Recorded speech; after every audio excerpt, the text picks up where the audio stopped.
இன்றைக்கி நாம் ஒரு சிறப்பான தரமான இடத்துக்கு தான் போக போகிறோம். சத்தியமங்கலத்தில் போகிற வழியில் தான் இந்த ஆர்ச் இருக்குது. இங்கேருந்து எங்கேப்பா போகிறோம் அப்படின்னு தானே பார்க்குறீங்க. வாங்க பார்ப்போம். வணக்கம், இது உங்கள் குமார். நாம் இன்றைக்கி தெரிஞ்சுக்கலாம் கொஞ்சம் வரலாறு பகுதியில். கோபிச்செட்டிப்பாளையத்துலேருந்து 16 கிலோமீட்டர் தொலைவில் இருக்கிற கொடிவேரி டேமோட வரலாறு என்ன, அதை கட்டுனது யார், எத்தனை ஆண்டு காலமாச்சு, அதோட சிறப்பு என்ன, இதனால் நீர்ப்பாசனம் பெற பகுதிகள் எல்லாம் எவை எவை, இதை பற்றியெல்லாம் எங்களுக்கு வீடியோவில் பார்க்க போகிறோம்.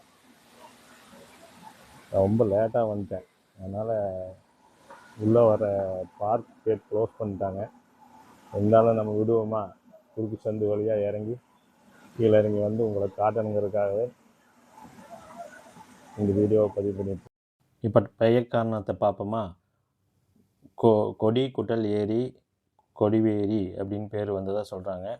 கொடினா காடுகளாக இருந்தது, புலிகள் நிறையா உழ வச்சு அதனால் வரின்னு பேர் வந்தது. அது ரெண்டையும் சேர்த்து கொடிவேரி அப்படின்னு பேர் வச்சுட்டாங்கன்னு சொல்கிறாங்க.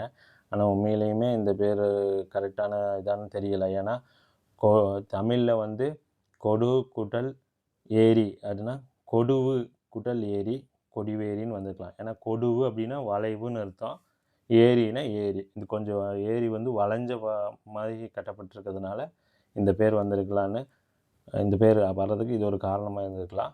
இங்கே பயன்படுத்திகிட்டு இருக்கிற கற்கள் எல்லாமே இங்கிருந்து 30 கிலோமீட்டர் தொலைவில் இருக்கிற கடம்பூர்லேருந்து வெட்டி எடுத்துகிட்டு வந்திருக்கிறாங்க.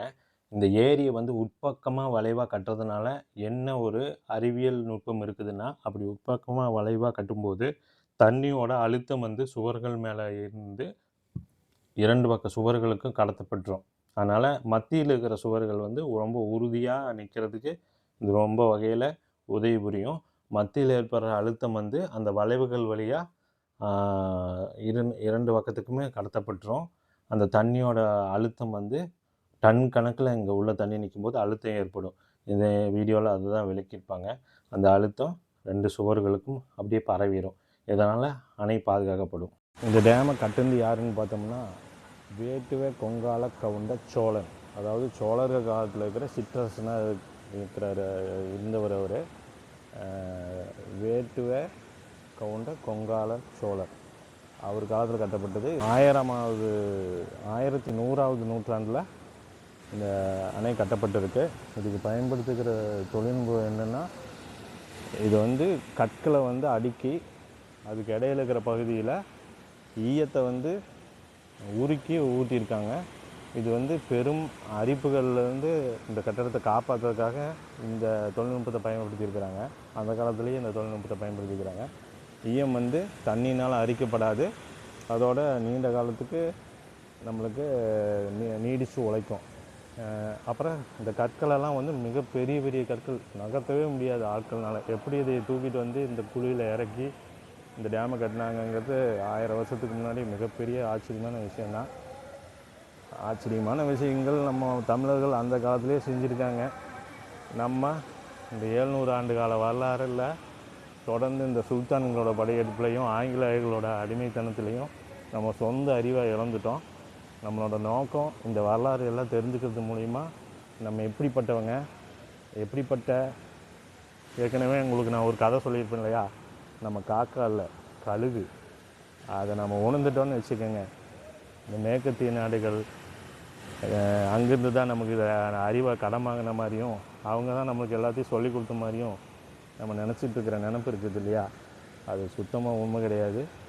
நம்ம இந்த கட்டடத்தோட தன்மையும் இதை கட்டிக்கிற விதத்தையும் இதோட நீர்ப்பாசன அமைப்பு இதெல்லாம் யோசித்து பார்த்தா 11ஆம் நூற்றாண்டில் நீர்ப்பாசனம், கலாச்சாரம், பண்பாடுன்னு சிறப்பாக வாழ்ந்துட்டு இருந்த சமுதாயத்தை ஒரு 10,000 பேர் இங்கிலாந்துலேருந்து இங்கே கிளம்பி வந்து நம்மளை இவ்வளோ 35 கோடி இருக்கிற நாட்டை அடிமைப்படுத்தி, அப்புறம் முடிஞ்ச அளவுக்கு 700 ஆண்டு காலமாக, முகலாயர்கள் ஒரு 500 ஆண்டு காலம், ஆங்கிலேயர்கள் ஒரு 200 ஆண்டு 250 300 ஆண்டு காலம் நம்மகிட்ட இருக்கிற செல்வத்தையெல்லாம் கொள்ளையடிச்சிட்டு போனதுக்கு அப்புறமும் எழுந்து நிற்கிறோம்.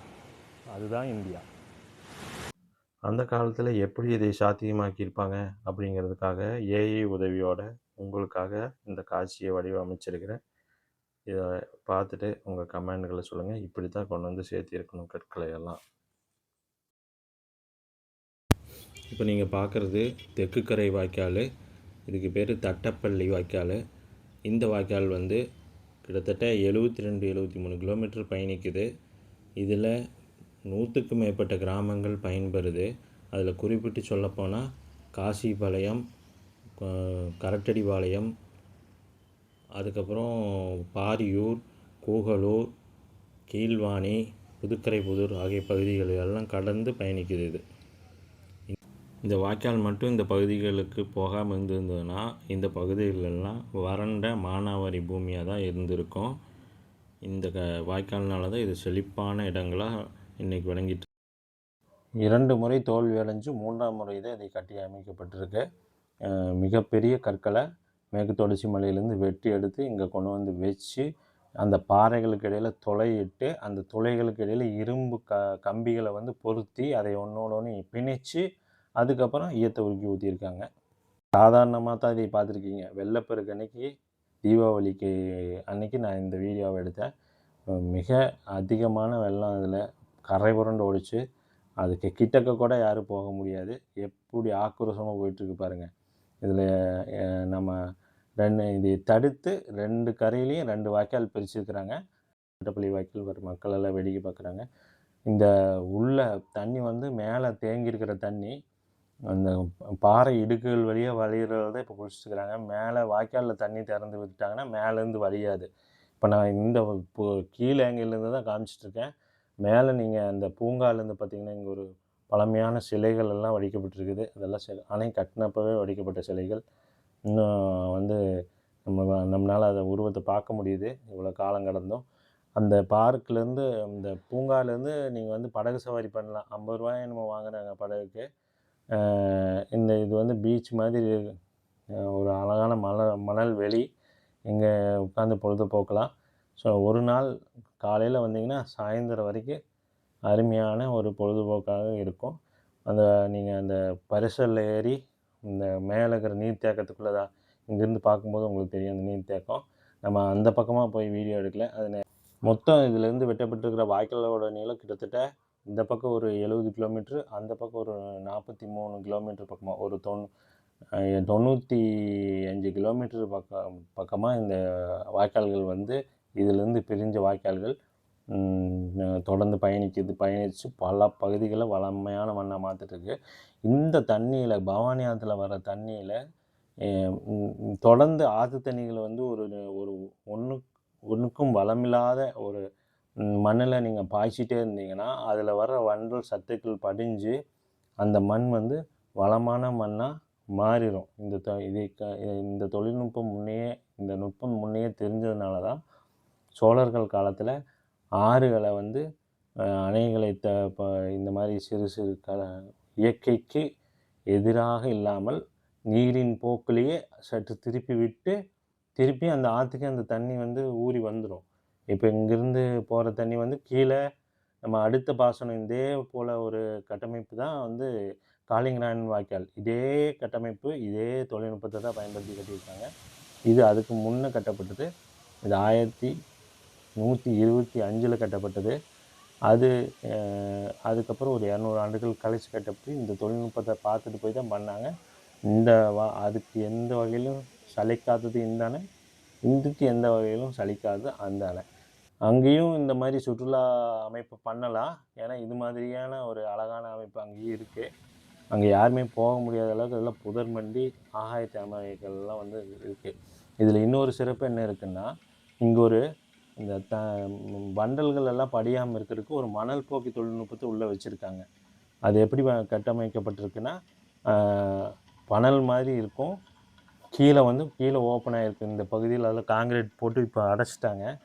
அது வந்து நீர் நிறையா வரும்போது அந்த மணல் போக்கியை திறந்து விட்டுட்டா டேமுக்குள்ளே வந்து வண்டல் எதுவுமே படியாமல் அந்த வண்டலையெல்லாம் தானாகவே தன்னைத்தானே தூர்வாரி கொள்ளும் அமைப்பு அது. இப்போ அந்த மணல் போக்கி தொழில்நுட்பம் வந்து வண்டல் தொழில்நுட்பம் பயன்பாட்டில் இல்லை. மக்கள் எல்லாம் உள்ளே வந்து நிறைய இறந்துட்டாங்க. அதுக்கப்புறம் அதை காங்கிரீட் போட்டு க்ளோஸ் பண்ணிட்டாங்க. இது வந்து வடக்கு புறம் அமைஞ்சிருக்கிற அரக்கன்கோட்டை வாய்க்காலோட மதகு. இப்போ மின் மோட்டார் கொண்டு இயக்குறாங்க. அந்த காலத்தில் இது வந்து மனிதனே இயக்கி இதை திறந்து விட்டுருக்காங்க. அதுக்கான அமைப்புகள் இருந்துச்சு. இப்போ வந்து இதுக்கு ஃபுல்லாக மின் மோட்டார்களை பொருத்தி ஒவ்வொரு மதகையும் திறக்கிறதுக்கு மின் மோட்டார்களை பயன்படுத்துனாங்க. வருஷத்துக்கு 10 மாதங்கள் இந்த கரை அந்த கரை 2 கரையிலையுமே தண்ணி திறந்து விடப்படுது. இது இங்கேருந்து பயணத்தை தொடங்கி இறுதியாக அத்தானி குப்பாண்டபாளையம் வரைக்கும் இதோட பயணத்தை தொடர்ந்து அங்கே தான் இதோட இறுதி முடிவடையுது. இந்த கரையில் பாசனம் பெற பகுதி வந்து 11,000 ஏக்கர். கிட்டத்தட்ட அந்த பக்கம் 13,000 ஏக்கர், இந்த கரையில் 11,000 ஏக்கர், 23,000 ஏக்கர் நிலங்களை வளம் கொழிக்கும் நிலமாக மாற்றிய அற்புதமான இந்த அணையை கட்டிய சோழனை வாழ்த்தி வணங்குவோம். நன்றி, வணக்கம். மீண்டும் அடுத்த காணொளியில் இன்னும் சிறப்பான தகவலுடன் உங்களை சந்திக்கிறேன். எல்லோரும் சப்ஸ்கிரைப் பண்ணி, ஷேர் பண்ணி, லைக் பண்ணி என்கரேஜ் பண்ணிங்கன்னா இன்னும் நிறைய வீடியோக்களை இது மாதிரி தொடர்ந்து பதிவிடுவேன். நன்றி.